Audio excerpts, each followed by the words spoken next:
우리 삼교님께서 말씀하시는 그 청정한 자리 여여하게 챙기시고 나날이 법력 증진하시고 날마다 좋은 날 되시고 몸 건강, 마음 건강 하시길 빕니다. 저는 원기 91년에 여기 박근상 교무님과 함께 동창으로 간사 때부터 쭉 쉬지도 않고 이렇게 올라와서 출가를 해서 대전 아까 보여드렸다시피 둔산 교당에서 2년을 근무하고 칠레 산티아고 교당에서 10년 동안 근무를 하고 올해 이제 브라질 상파울루 교당에서 8년째 이제 근무를 시작하는 실령영자에 밝을 명자를 쓰는 조영명 교무라고 합니다. 제가 서기매 교당 출신 첫 번째 교무인 건 아시죠? 네.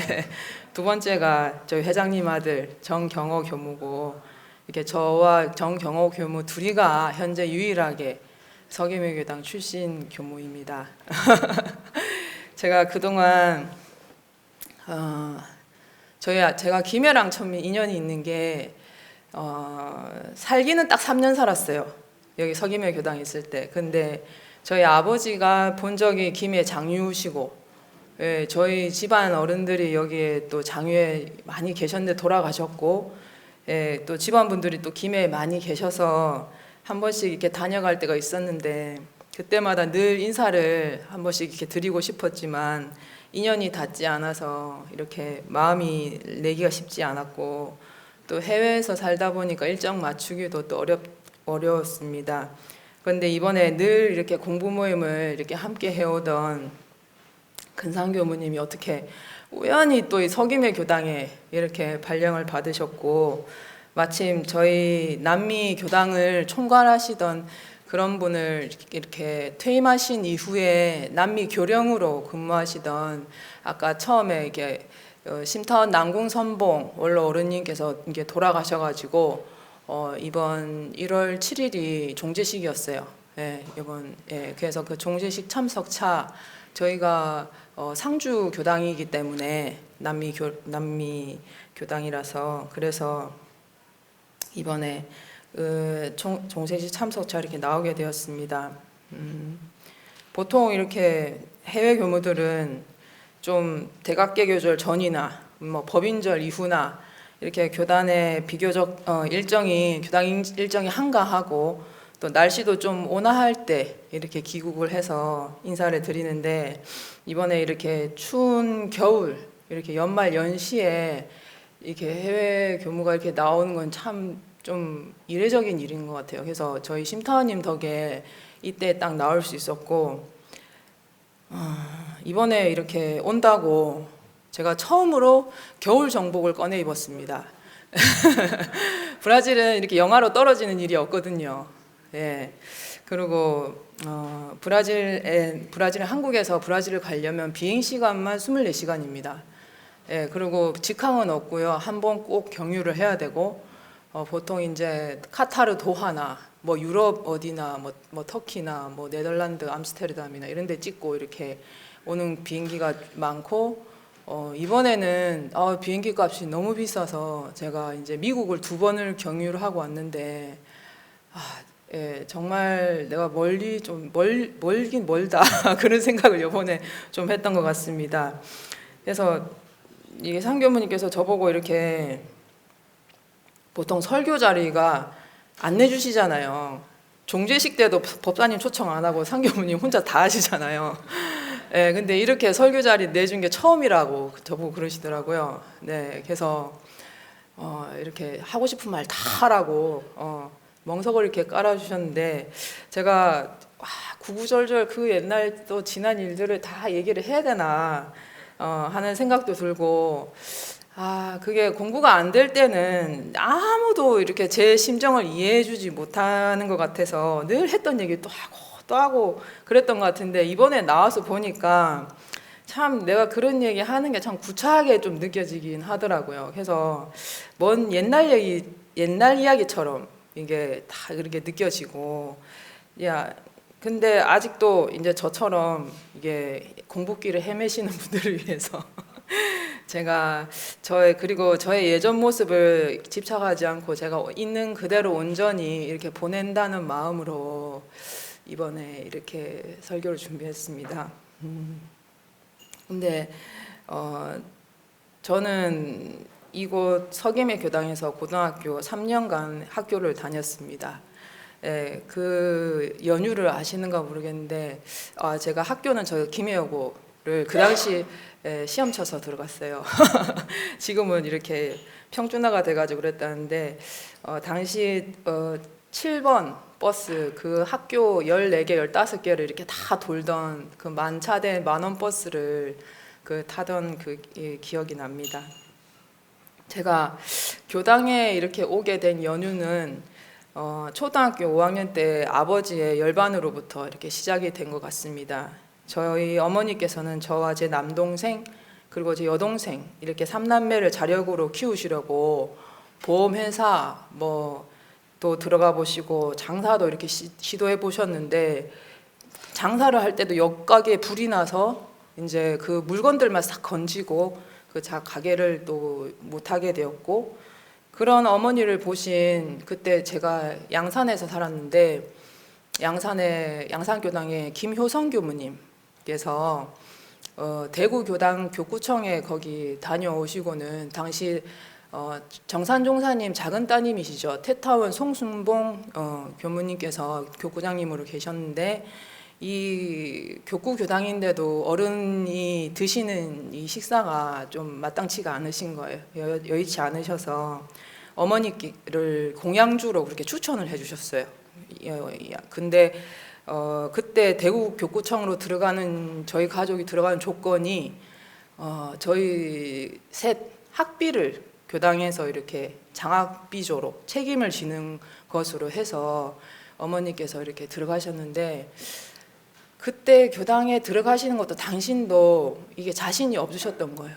그래서 늘 가시기 전날까지 고민을 하시다가 저한테도 말을 못 하시고, 그리고 이제 이삿짐을 옮기는데 이렇게 저는 거기서 같이 사는 줄 알았죠. 근데 어머니께서 저희 큰이모가 저보고 너는 여기서 안 산다고 저보고 가자는 거예요. 내가 어디 가냐 그랬더니 저는 여기서 안 산대요. 대구 교당에서 안 산다는 거예요. 왜 그러냐 그랬더니 어머니께서 동생 둘은 세 가지 학비를 대달라고 하기 좀 죄송했던 거예요. 염치가 없었던 거예요. 그래서 그나마 나이가 1살 많은 저를 이렇게 외갓집으로, 저는 외가로 양산이 외가가 있거든요. 그래서 외가에 제가 이렇게 혼자 떨어지게 되었습니다.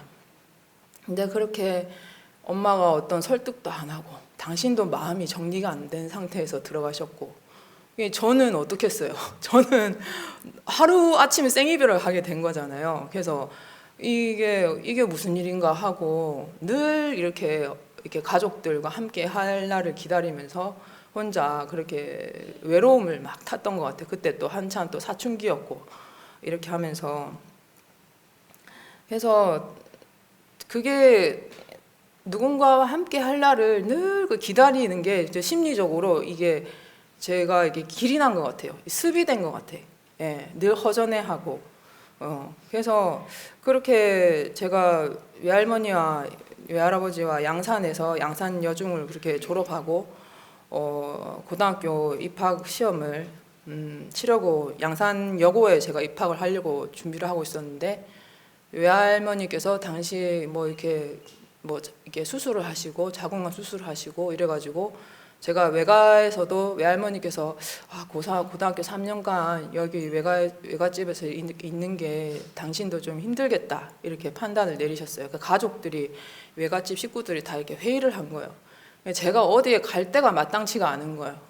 근데 그때 당시에 여기 국타원 박상진 교무님께서 이렇게 그때 병원에 계셨거든요. 그 당신도 이렇게 수술을 하셔가지고 누워 계셨는데 그때 저희 어머니께서 인사를 드리러 오신 거예요.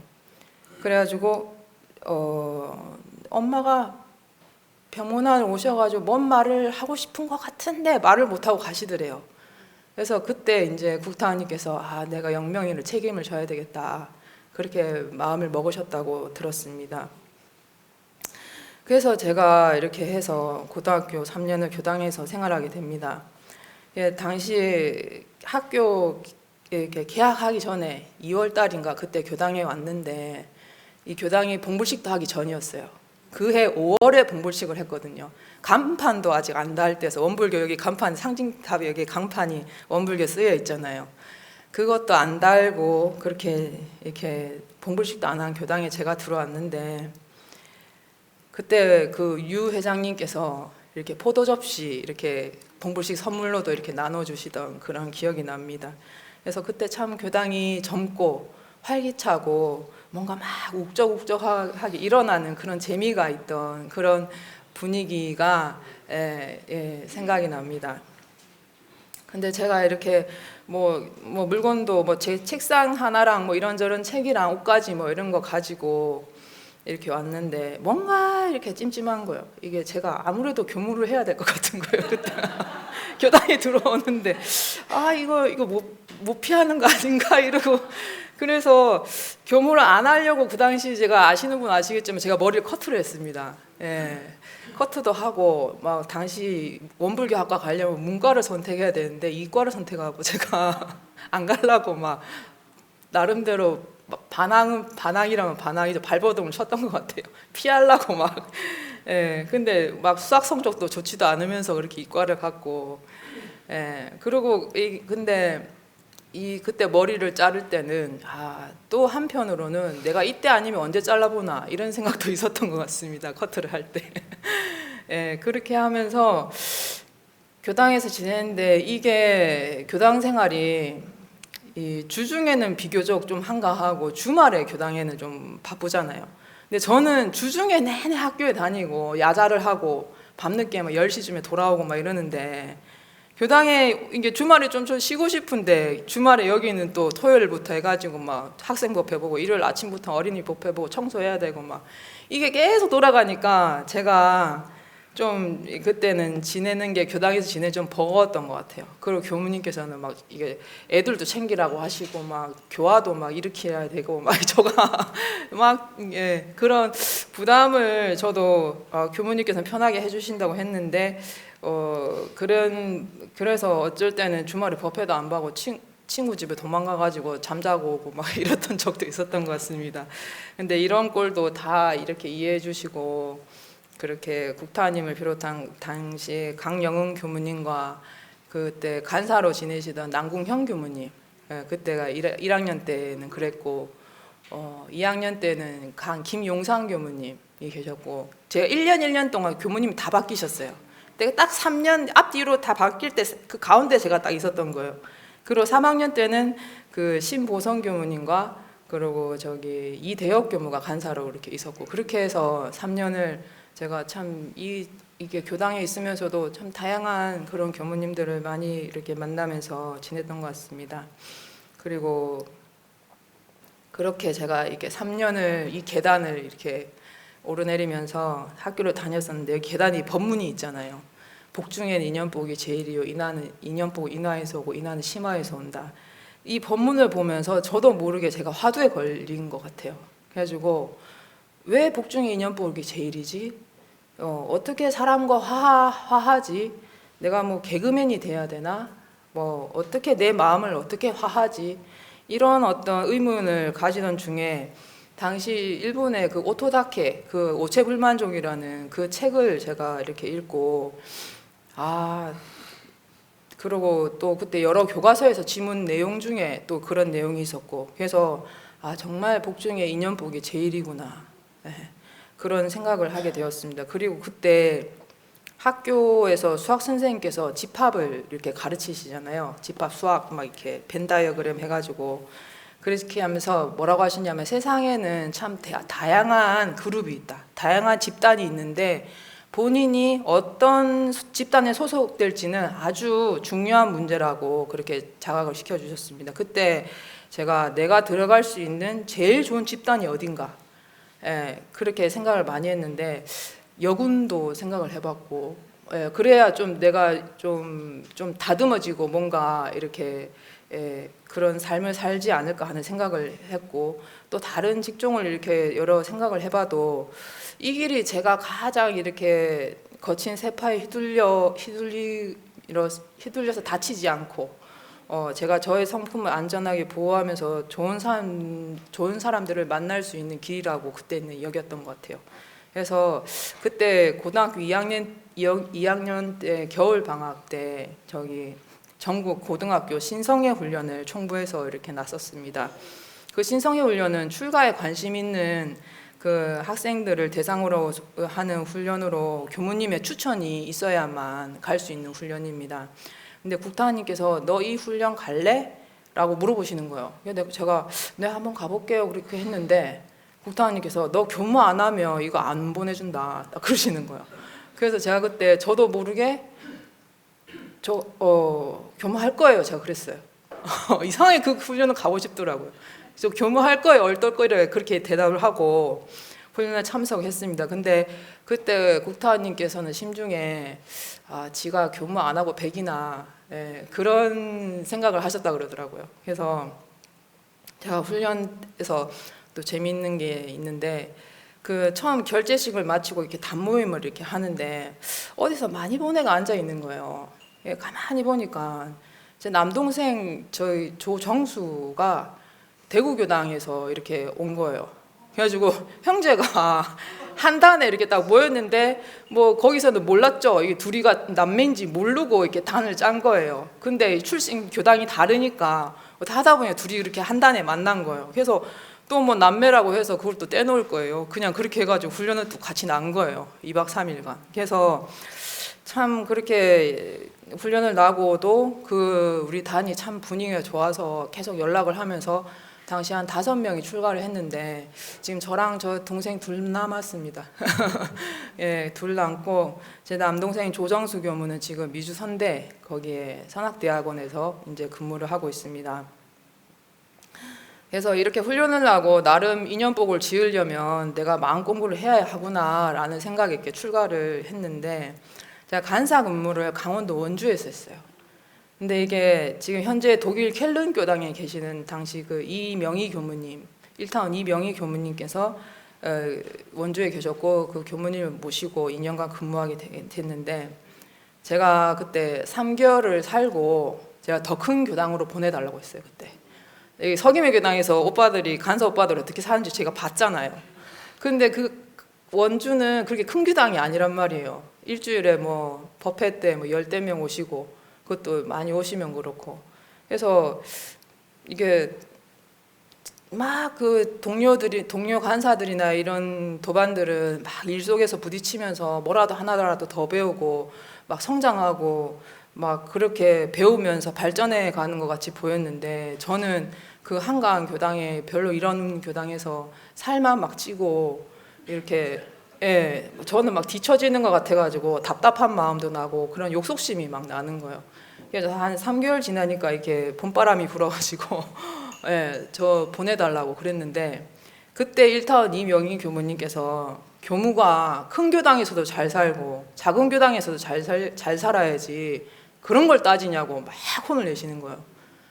근데 그래도 제가 말귀를 못 알아듣고 예, 그렇게 바람을 좀 잠재우러 저기 어른님 좀 모시고 와라 그렇게 해서 이렇게 모시게 된 어른이 지금 이번에 돌아가신 심타원 남궁선봉 어른님이세요. 그 어른님도 그때 아프셔가지고 원병원에 약간 요양을 하고 계셨는데 그때 이제 옆에서 이제 돌봐드릴 사람이 없다 그래서 제가 이제 가면 좋겠다고 그렇게 해서 한 달간 5월에 한 달간 그렇게 모시고 간사 1년차 때 그러고 다시 원주로 돌아가서 2년간의 근무를 마칠 수 있었습니다. 근데 돌아와서 생각해보면 만약 제가 그 원주 교당에서 그 시간을 제가 견디지 못했더라면 이 남미에서의 제가 이 시간들을 내가 견딜 수 있었을까 그런 생각이 듭니다. 그 뒤로 제가 학부에서 4년 동안 공부를 하고 대학교에서 2년 동안 공부를 마치고 출가식을 해서 대전 둔산교당에서 2년간 그렇게 근무를 하고 했었습니다. 근데 그 당시에 이제 저 위에 모시던 숱한 유이명 교무님께서 지금은 돌아가셨는데 6년을 당신의 임기를 채우시고 저보고 이슬람이 있고 가려면 가라고 그러시더라고요. 예, 근데 그때 이렇게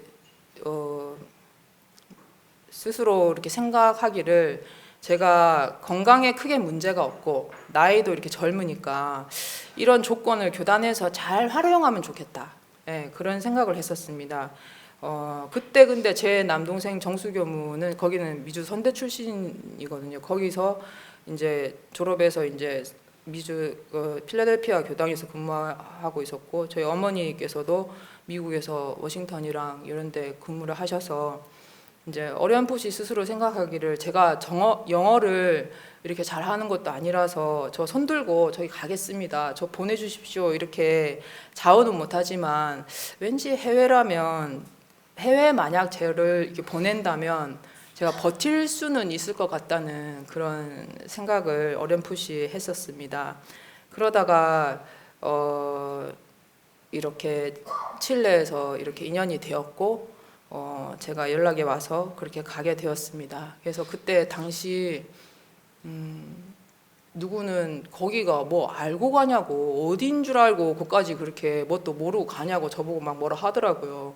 근데 이제 제가 뭐라 그랬냐면 거기도 다 사람 사는 데고 우리가 어딜 가나 그 일 그 공부지 뭐 다를 거 있냐고 그러고 이렇게 갔었습니다.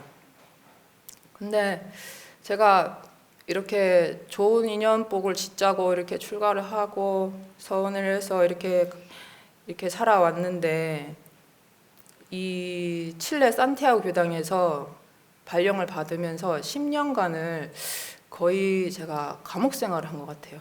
예, 감옥 생활을 한 것 같습니다. 그게 어떤 감옥이었냐면 분별 감옥이었어요.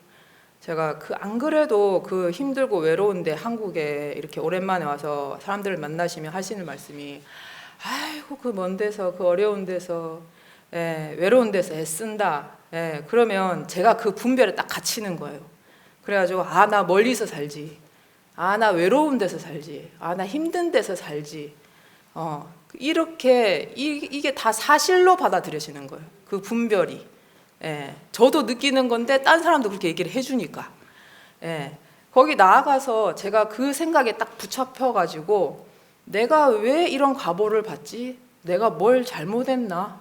이게 변지보를 받았나? 내가 뭐 지어놓은 복이 없나? 내가 가기 싫다고 막 이렇게 뻗댔어야 되나? 너무 내 어떤 그런 주관이 약하나? 나는 그냥 교단이 가라고 이렇게 갔는데 딴 사람들은 다 자기 밖으로 잘 챙기는 것 같고 나만 바보같이 막 아무 준비도 없이 그렇게 간 것 같고 제가 그런 이렇게 너무 바보 같은 거예요. 제가 뭐 알고 뭐 우리 교법을 뭐 전할 것도 내가 있는가, 내가 뭘 안다고 내가 그까지 내가 뭘 전하겠다고 내가 갔나 싶고 그래서 온갖 그런 분별 만상에 갇혀가지고 그런 주착심에 눈덩이처럼 계속 그 생각을 불리고 이게 점점점 키우고 살았어요. 그래서 이게 마치 그 애가 혼자 있을 때는 넘어져도 벌떡벌떡 일어나잖아요. 근데 옆에서 이제 어른이 지켜본다고 생각을 들면 앵하고 울잖아요, 애기가. 제가 이렇게 그냥 거기서는 그냥 이게 좀 괜찮게 이렇게 그냥 아무렇지 않게 사는 것 같은데 한국에만 오면 막 눈물이 나는 거예요. 막 얘기하면서 나 힘든 거 알아달라고, 나 이렇게 했으니까 칭찬해달라고 막.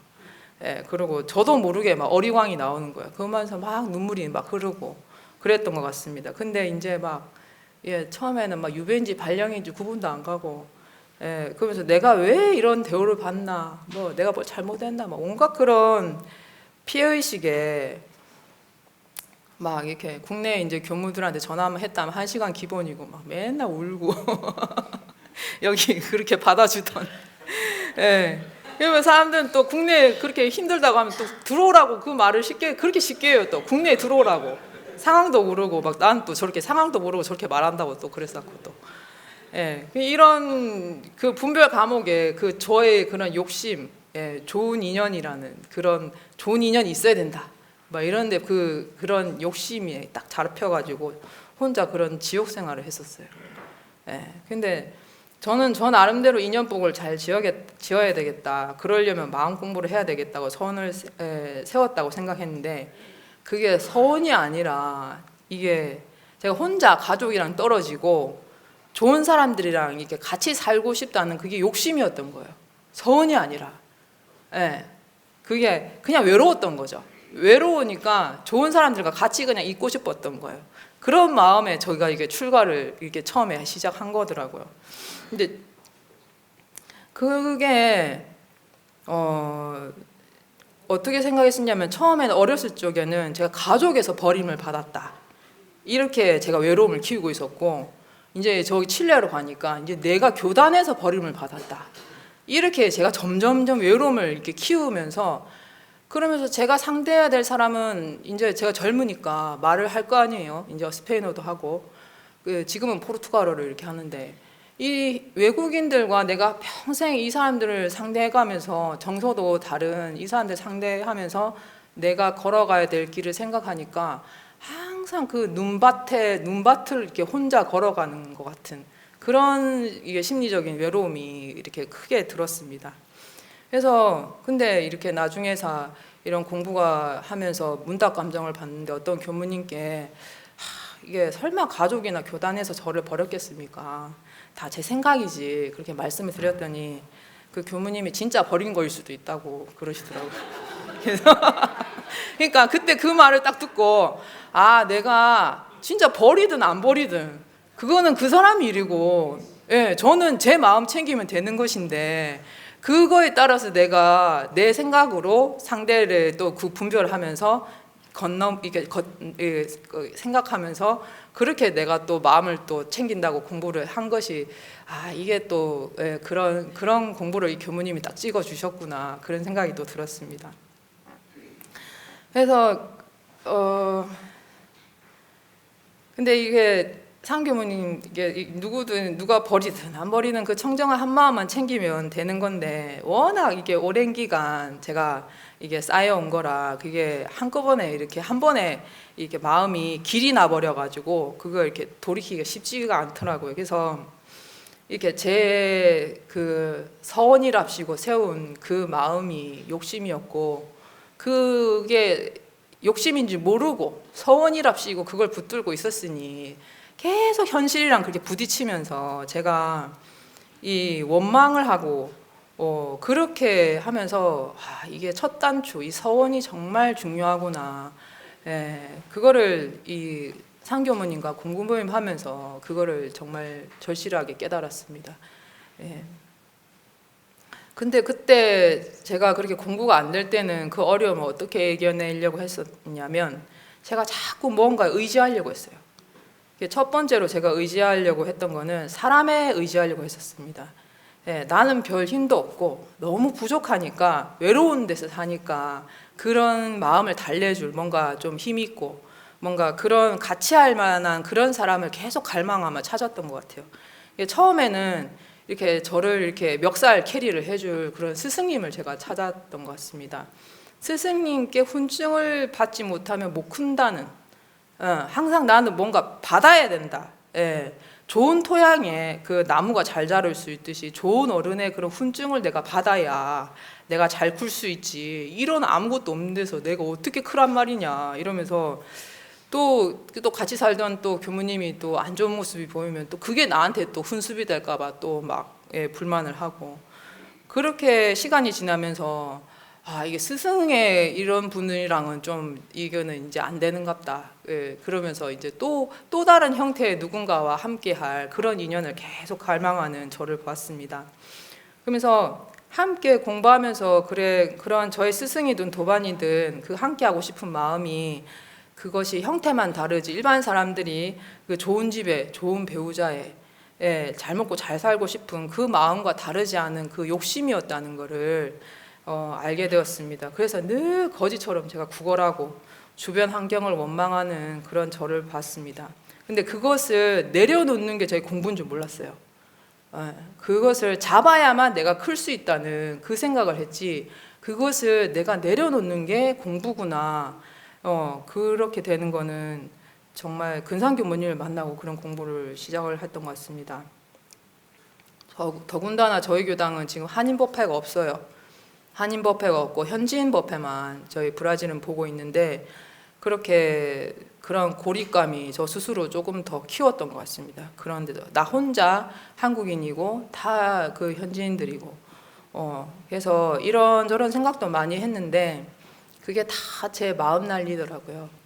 그래가지고 지금 이제 브라질에 뭐 그 조계종 진각사가 있고 한마음 선언이 있거든요. 그 두 절이 이게 들어와 있는데, 그 절의 그 스님들의 역사를 보면 스님들도 말도 안 통하는 브라질에 오셔가지고 처음에 힘드셨을 거 아니에요.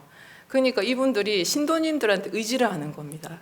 그러니까 그분들이 또 막 여기저기 스님 여기 브라질에 오면 여행 다니셔야지 이러면 여기저기 데리고 다니고 막 이러면서 친불친이 생기고, 지금 저 교당 법당이 참 좋잖아요. 저희 교당이 그 전에 절이었어요.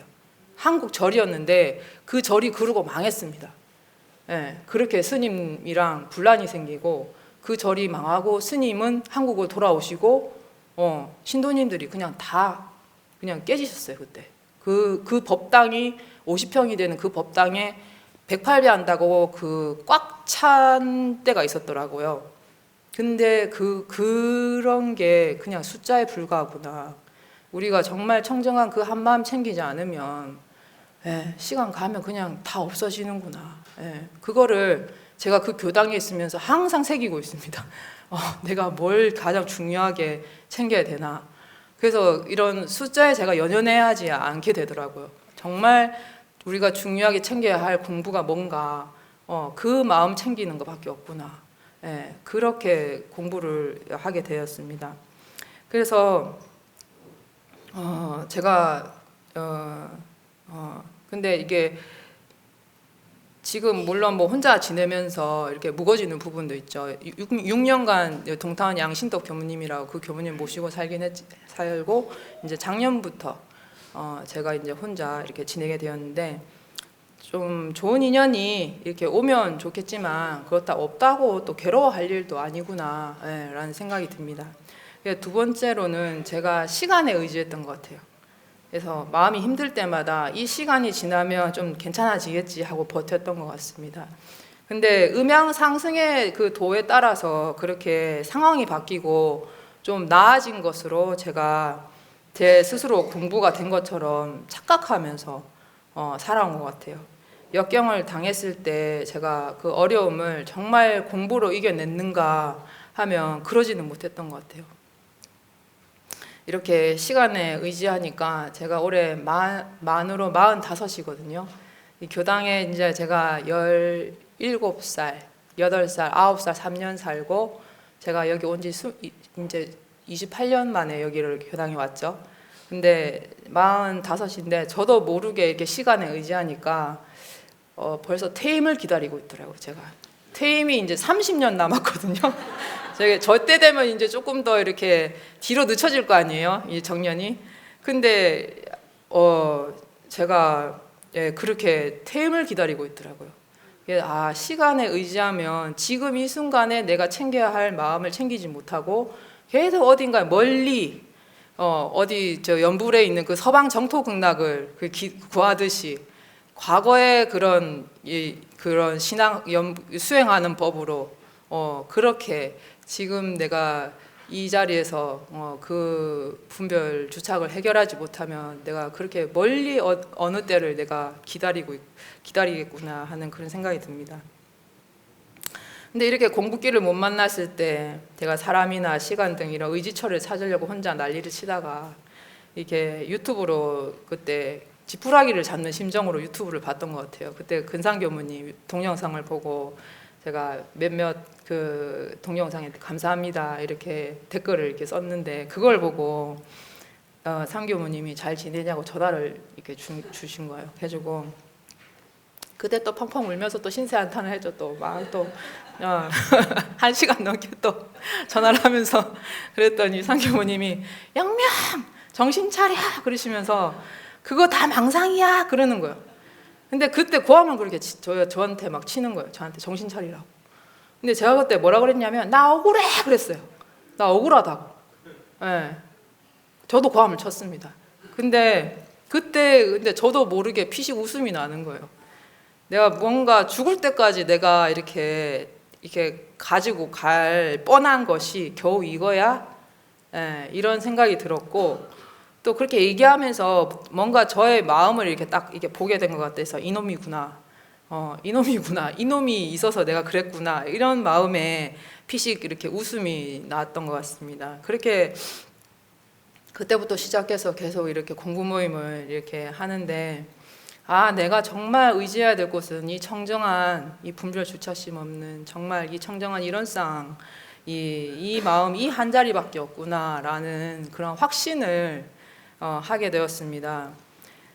근데 그 뒤로 함께 공부 모임 매주 대전공경 공부 모임도 하고 불교 교서 막 서장부터 해가지고 막 그거를 빠짐없이 제가 출석률이 제일 좋거든요. 네, 그렇게 예, 하면서 해외에서는 시간이 많으니까 할 게 공부밖에 없더라고요. 그래가지고 이렇게 공부를 이렇게 했는데 머리로는 내가 의지할 곳은 이 청정한 이 자리밖에 없다는 걸 알면서도 이게 제 공부에 이렇게 대입해서 이렇게 가는 게 이게 이게 시간차가 있잖아요. 내 업이 이게 변화되는 그 시간차가 있으니까 참 이게 좀 답답한 시간들이 좀 많이 흘렀던 것 같아요. 그래서 제가 근데 실제로 했던 공부는 뭐 거창한 게 아니라 다들 아시다시피 단순한 꾸준한 한 가지였습니다. 망상이 올라올 때마다 알아차리기. 이것도 망상이구나. 즉시 끊고 나 마음이 탑을. 그러고 내 청정한 마음 챙기고. 또 내가 외롭다는 마음이 올라올 때마다도 이것도 내가 지은 망상이지. 나 마음이 탑을. 그러고 또 다시 내 그 마음 한 마음 일어나기 이전에 그 마음자리도 챙기고. 내가 불쌍하다는 마음. 원망하는 마음, 이런 마음이 일어날 때마다 이것도 내가 지은 마음이지. 그리고 한 생각 이전 그 마음 또 챙기고. 또 뭔가 내가 뭔가 달라져야 되는데 그런 욕심이 일어날 때마다도 또 한 마음, 또 내 생각이지. 그러면서 또 나 마음이 탑을 그 마음 챙기고. 또 내가 뭘 모른다. 이런 교무님한테 뭘 막 이렇게 공부를 하는데 난 항상 제자리 걸음이고 근상 교무님 너무 아는 게 많고 막 그런 거를 어떻게 저렇게 많이 아나 이런 생각이 들면서 그런 마음이 또 올라올 때마다 또 다시 이 마음이지 그러면서 나 마음이 답을 챙기고 그러면서 계속 그 청정한 마음을 그냥 또 챙기고 그러면서 어느 날 이렇게 자려고 이렇게 침대에 이렇게 딱 있는데 마음이 너무 편안한 거예요. 그전에는 자려고 누우면 이게 막 마음 갈피를 못 잡고 막 그냥 2시 막 이때까지 막 뭐 이렇게 영상을 보든지 그게 마음이 불안해서 잠을 제대로 깊이 못 자고 막 이랬는데 아무렇지가 않은 거예요. 그렇게 어느 날 문득 그냥 내가 문득 그러네 그렇게 보이더라고요. 그러면서 그런 어떤 벽 같은 것이 이게 정말 이게 딱 지나온 어느 순간 그런 게 단단한 것이 나의 앞을 가로막고 있었던 그런 것들이 이렇게 어느 순간에 사라져 있고 내가 어느 순간에 그게 넘어서 있는 그런 모습을 봤던 것 같습니다. 그래서 그렇게 근데 이렇게 또 한 곱이 넘긴 것 같은데 또 공부가 된 듯하면 또 다시 돌아가고 상경훈이 그거 잘 알아요. 또 다시 돌아갔다고 그런 시간이 반복되니까 저도 제 스스로가 안타깝지만 상경훈님한테 너무 죄송한 거예요. 그래서 작년에도 공부 모임 시간에 최근 일이에요. 막 또 눈물 콧물 쏟아가면서 얘기를 하는데 상경훈님 저한테 그러더라고요. 이제껏 공부 모임 하면서 제가 출가 통틀어서 내가 제일 공을 많이 든 사람이 영명교무다. 그게 답답하고 안타깝다는 듯이 그 얘기를 하시는 거예요. 저도 내가 답답한데 근데 그래도 달리 할 게 없더라고요. 그래서 또 막 또 몸부림을 치면서도 이 내가 정말 의지할 곳은 이런 상밖에 없구나. 그런 것을 이게 또 다른 생각이 나다가도 이게 다시 그것이 확인이 되는 것 같아요. 정말 우리가 의지할 곳은 저 청정한 이런 상 자리밖에 없구나. 예. 그래서 내가 만나는 그 세상이 환경이나 그 경계에 있는 게 아니라 내가 어떻게 마음을 쓰느냐, 예, 그 심신작용에 따라서 저마다 다 다른 세상을 만나고 산다는 것을 새삼 깨달았습니다. 그리고 상교무님도 한 번씩 얘기를 하는데 복이 복인 줄 아는 게 복이다. 정말. 예. 지금에 와서 보면 제가 너무 복이 많은데 그 분별심에 가려서, 예, 제가 그 분별심에 탁 가려가지고 그거를 미처 못 봤구나 하는 생각이 들었습니다. 그래서 그간의 분별 주착심에 가려서 제가 못 보던 그런 가진 복을 이렇게 말씀드리자면, 첫 번째로는 이 대종사님과 이 법, 이 회상을 만난 복입니다. 네, 정말 어찌다행 이 전 세계 이 많은 인구 속에 내가 이 법을 만나서 이 해외에서 내가 이렇게 공부를 길을 알고 이렇게 공부를 할 수 있는가, 내가 어지간히 복이 많은갑다, 그런 생각을 정말 많이 합니다. 그래서 브라질은 세계에서 카톨릭 인구가 가장 많거든요. 예, 그런 나라인데 그 사람들의 신앙을 이렇게 보면 좀 미신적인 부분이 좀 있어요. 예, 그런 걸 보면서 저도 할 일이 많다는 것을 참 느끼고, 이런 법을 만났다는 것에 대해서 이 교법을 이 사람들에게 설득하고 설명할 때마다 어떤 그런 보람도 느끼고, 참 우리 법이 너무 흠잡을 데가 없다, 어디 내놔도 너무 완벽하고 완전하다, 예, 그런 생각을 나가서 다른 종교와 비교를 해보면 해볼수록 그게 점점점 그 가치가 더 크게, 예, 와닿는 것 같습니다. 그래서 예전에는 이런 교단이라는 존재 자체가 제가 참 구속스럽고, 저는 어릴 때부터 이렇게 쭉 어디 뭐 사회생활도 안 하고 아르바이트도 한번 안 해보고 그냥 쭉 이렇게 왔거든요. 고등학교 졸업하고 바로 이렇게 와가지고 이렇게 요즘 원불교라는 이 태도를 좀 벗어나고 싶다, 약간 이런 생각을 좀 가진 적이 있었어요. 근데 그렇게 답답하다는 그런 생각을 예전에는 어렸을 때 그런 생각 가졌었는데, 해외에 나가서 이렇게 보니까 제가 이런 울타리 속에서 있기 때문에 이런 활동을 하면서 살 수가 있지, 내가 개인 혼자서 어떻게 이렇게 살 수가 있겠어요, 그것도 해외에서.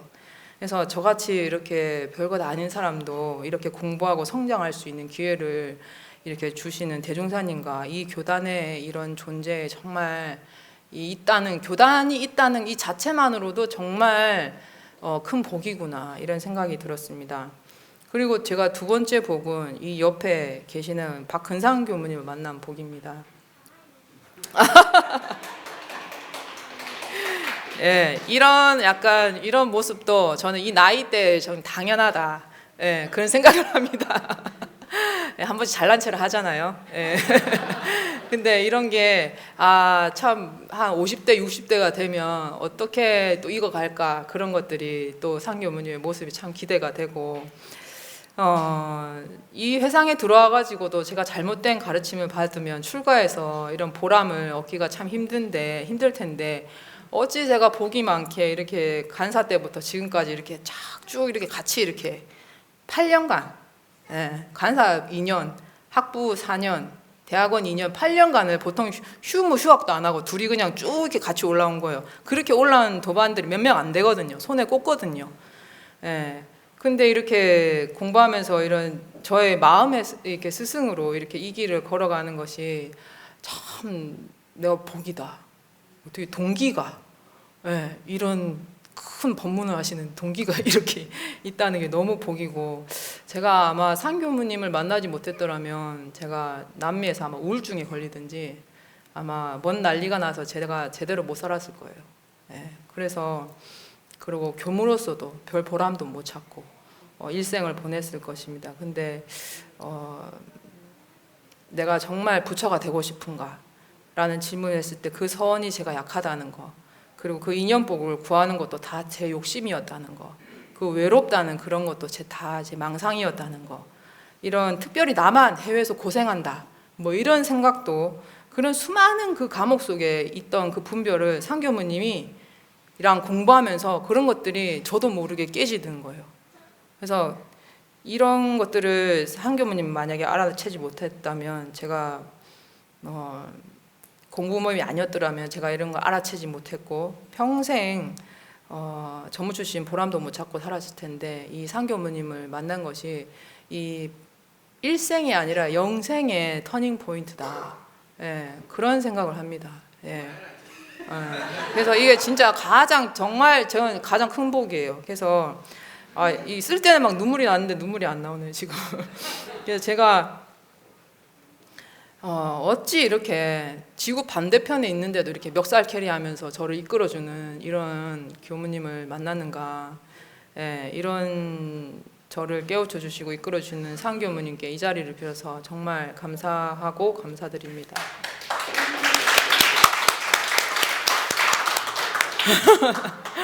그리고 제가 세 번째는 제가 국타원 박상진 교무님과 그리고 이 석임의 교당을 제가 만난 겁니다.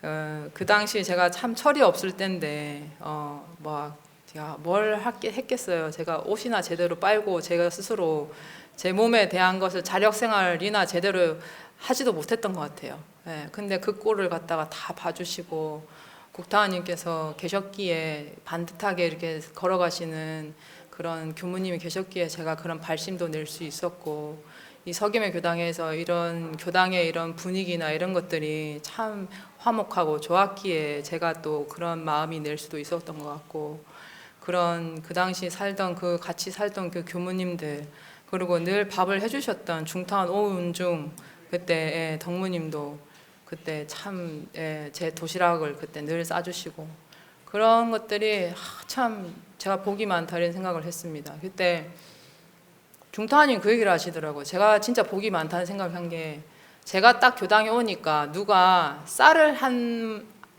가마니씩 탁탁 대주시더래요. 예, 그리고 제가 딱 나가니까 그 쌀이 딱 떨어지더래요.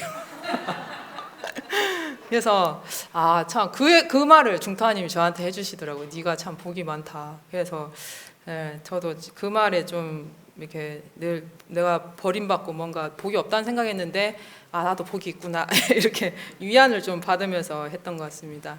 그리고 네 번째 제가 해외에서 살게 된 그런 어려움이 제가 참 그게 복이구나 하는 생각을 인제서 했습니다. 돌아보니까 제가 공부를 안 하면 안 되니까 어쩔 수 없이 이제 매달린 거예요. 진짜 살라고 매달렸더라고요 제가. 근데 그렇게 진짜 너무 괴롭게 그렇게 제가 마음을 쓰면서 하니까 그 당시는 실내에서 살면서 그 10년이 너무너무 괴로웠거든요. 근데 참 이런 내가 방황하는 시간을 일생에 이렇게 허락을 받은 것이 정말 감사한 일이구나 라는 것을 알게 되었습니다. 그리고 그때는 이게 행복해야 된다는 그 생각에 사로잡혔는데 이 공부 모임 하면서 행복하다고 진급하는 것도 아니고 불행하다고 관급하는 것도 아니고 우리가 어느 때 순경이든 역경이든 내가 그 공부를 마음을 챙기는 것이 중요하지 그 마음 챙기는 것이 내가 어떤 상황에서든지 성장하는 길인데 제가 그 순경, 행복이라는 거기에 딱 사로잡혀 있었구나 그거를 알게 되었습니다. 그래서 그런 어려움이 또 나를 더욱 성장시켜주는 그런 길이었는데 그때는 참 그걸 몰랐었죠. 근데 또 해외에 살게 되면 어떤 게 있냐면 저도 모르게 이런 질문을 하게 됩니다. 내가 여기가 어디지? 브라질. 내가 뭐 하러 왔지? 내가 뭐 하는 사람이지? 뭐가 제일 중요하지? 나만 할 수 있는 일이 뭐지? 이 나라에 뭐가 제일 필요하지? 이런 질문을 저도 모르게 계속 하게 돼요. 그러면서 스스로에게 애쓰지 않아도 이게 자꾸 이렇게 하게 되면서 저도 모르게 이런 전무 출신으로서의 정체성을 찾게 되고 제가 할 수 있는 가장 본질적인 공부가 뭔가 그것을 이렇게 줄기를 잡게 된다. 그런 게 참 해외에서 사는 것이 참 큰 복이구나 하는 생각이 들고 그 외에도 이렇게 브라질에서 함께 제가 공부하는 인연을 만나게 된 것입니다. 아까 그 5년 연속 그 개근상 탄 그 사람이 원상주 씨라는 사람인데 한번 신문에 이 사람이 한번 나섰어요. 근데 이 사람이 팬데믹 때 2020년 팬데믹 2020년 3월에 시작됐잖아요. 근데 이 사람이 그 6개월 전에 동생을 암으로 이렇게 동생이 죽었어요. 그래가지고 이 사람들 신앙으로는 이해가 안 가는 거죠. 왜 그 착한 동생을, 왜 신이 우리 가족에게 이런 시련을 주는지 그게 신앙으로 해결이 안 되는 거예요. 그게 계속 원망이 되고 하면서 그 슬픔에 빠져가지고 온 가족이 그냥 공황장애 걸려버린 거예요. 가족들이 그냥. 그래서 이 사람도 계속 우울증 약을 먹고 그러고 한 3개월을 넘게 그 침대에 누워 있었대요. 나중에는. 그러고 계속 약을 먹고 막 수염이 막 덥수룩 해가지고 그러고 있었는데 자기도 살라고 한번 강아지를 끌고 이렇게 산책을 이렇게 나왔는데 이게 교당에 그 당시에 제가 한 해 전에 2020년에 3월에 터졌는데 2019년 3월에 제가 브라질에 부임을 했거든요.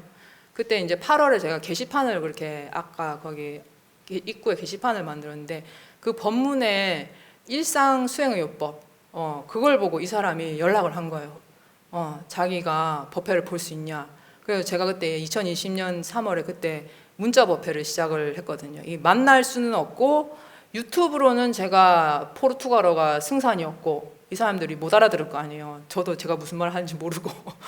그래서 이거 문자는 그래도 이것이 이게 텍스트나 문자는 이게 전달력이 명확하고 그리고 이게 1차적이고 제가 좀 쉽게 준비를 할 수가 있겠는 거예요. 그래서 그렇게 하고 있었는데 그렇게 하면서 이 사람이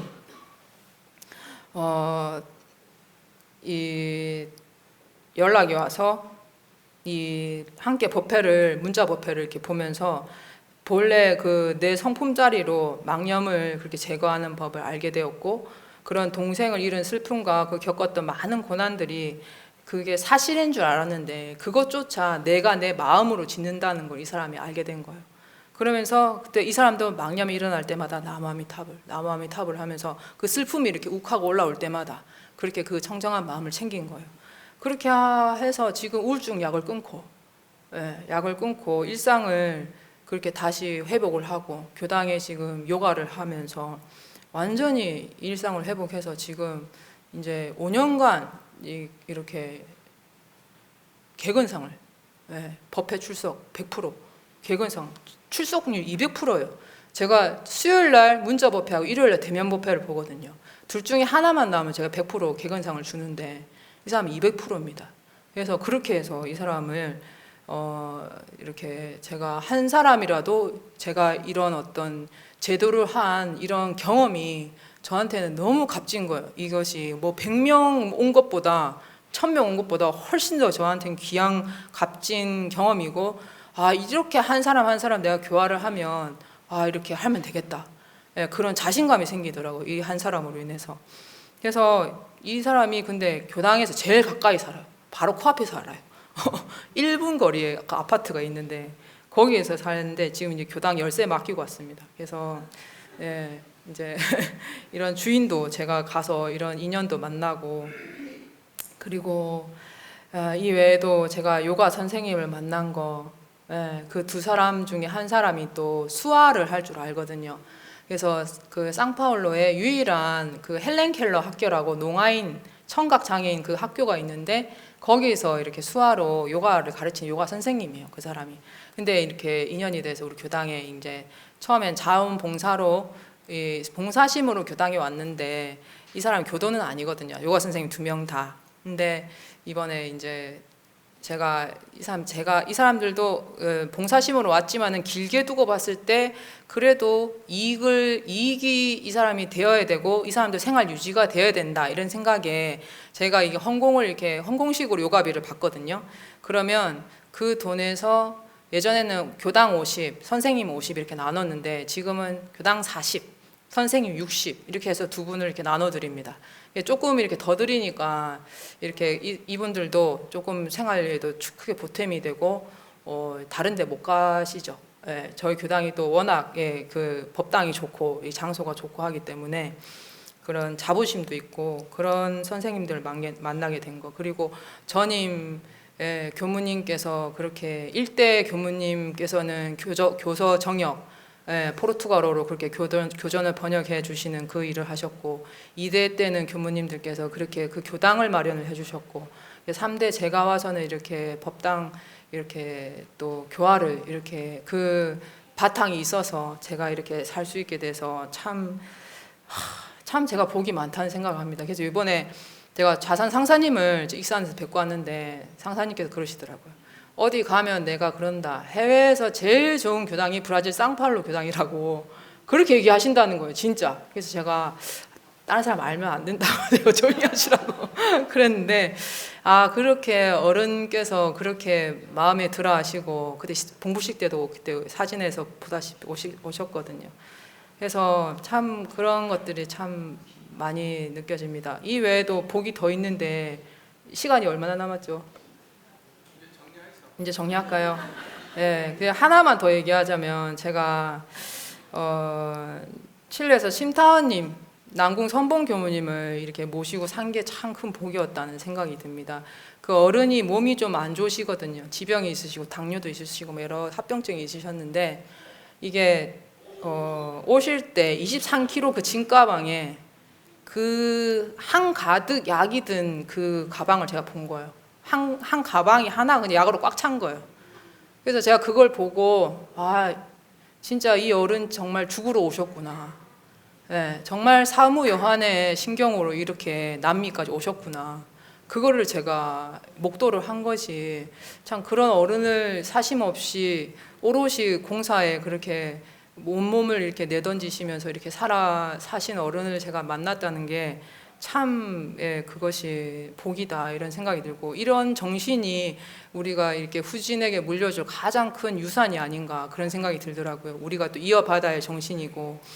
그러면서 그렇게 이렇게 사셨기에 이렇게 이번에도 홀가분하게 가셨구나 그런 생각이 들었습니다. 그래서 그 어른을 보면서 우리가 이렇게 살면 되지, 내가 이렇게 살다가 하면 되지, 뭘 더 바라나 이런 생각이 들었고, 참 우리가 참 이런 길이 걸어갈 수 있다는 게 내가 참 감사하다는 생각이 들었고, 우리가 참 멋지다.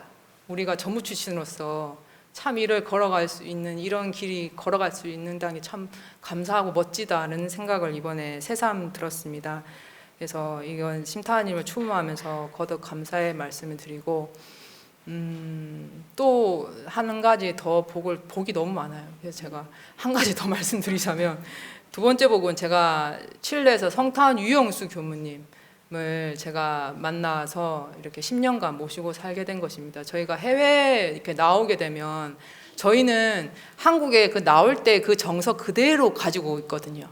그게 변하지가 않아요. 근데 한국은 이제 사회도 좀 워낙 빨리빨리 변하고 교단의 교무님들도 정서가 조금씩 변하거든요. 근데 교무님들은 그런 걸 잘 이렇게 못 느끼죠. 조금씩 느끼긴 하겠지만은, 저희는 이제 나갔다가 들어오면 그것이 딱 변화가 느껴진단 말이에요. 근데 이 유홍수 교무님은 옛날에 그 어른을 모시는 그 마음, 그리고 그 교단을 생각하는 그 마음, 이런 것들이 너무 잘 보존이 돼 있는 거예요. 그래가지고 저는 교단의 천연기념물이라고 생각해요. 이 교무님은 진짜 너무 이게 번질이 안 된 거예요. 교무님 그 정신이. 그래서 제가 이런 교무님을 그런 교무님이 만약에 이 교무님 계셨기에 심타하님도 오실 수 있었다. 그 어른도 오실 수 있었고, 이 교무님 계시기에 이 남미가 딱 안정이 되는 거예요. 이 교무님 만약 아프고 막 왔다 갔다 어디 막 산이 많이 하면 저도 옆에서 막 이렇게 마음이 흔들흔들 할 텐데, 마음을 다 그냥 잡으시고 이렇게 살아주셔서 너무, 저도 더불어서 이런 살 수 있었고, 이런 어른을 제가 모실 수 있어서 정말 감사하다는 생각이 듭니다. 끝내라고 이렇게 화면이 나가네요. 그래서 제가 참 우리 농산 남궁성 교무님께서 교령으로 계시고, 또 이런 해외 교화의 열망이 가득한 이런 교단의 분위기 속에서 이런 길을 걷는 것도 너무 감사하고, 그리고 무엇보다 이런 복은 또 변하는 복이지만, 제가 복인 줄 아는 이 공부를 하는 게 정말 큰 복이다라는 생각이 듭니다. 그래서 예전에는 해외에서 저만 특별히 고생한다고 생각을 했었는데, 이번에 나와서 보니까 다 똑같구나. 다 저마다 외로움이 있고 괴로움이 있고 상교무님도 외롭고 괴로워요. 친구가 없어. 예, 자기 힘들다 그래 막. 마음 통하는 도반이 한 명, 뭔가 으쌰하는 그런 사람이 있으면 좋겠는데 저도 참 부족하고 그래서 참 이런 것들이 보니까 제가 다 총부 교무님도 보니까 저마다 각자 처한 자리에서 애쓰고 살고 하시고 한국에 계시는 모든 교무님들도 보니까 다 저마다의 그 자리에서 다 저마다 애쓰고 사신다 그런 생각이 들고 지금 와서 보니까 제가 이런저런 생각 안 하고 제일 마음 편하게 그냥 사는 것 같아요. 아무것도 경계가 다 끊어지고 그냥 공부만 하면 되잖아요. 해외는. 그래서 저도 이 마음 잘 챙기면서 살아갈 수 있도록 노력할 테니까 늘 응원해 주시고 염원해 주시고 제가 우연히 이렇게 정초에 이렇게 인사드리러 오게 되었는데 새해 마무리로 이렇게 인사를 드리고자 합니다. 새해 복 많이 찾으세요. 예, 감사합니다.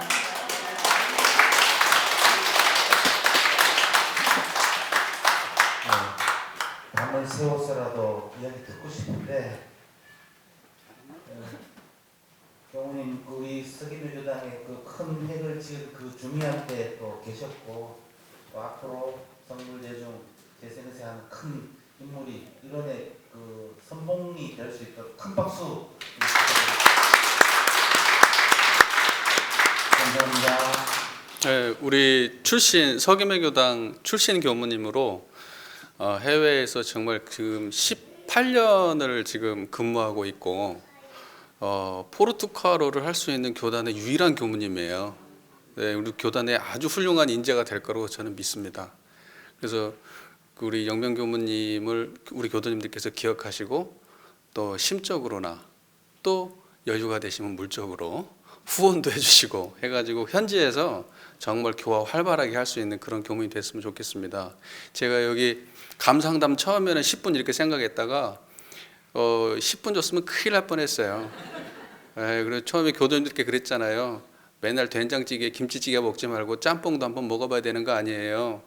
짬뽕이 아니라 진수성찬을 맛본 것 같습니다. 네, 오늘 와가지고 설교 열심히 준비해가지고 오늘 해주신 조영명 교무님 큰 박수 한 번 더 부탁드립니다.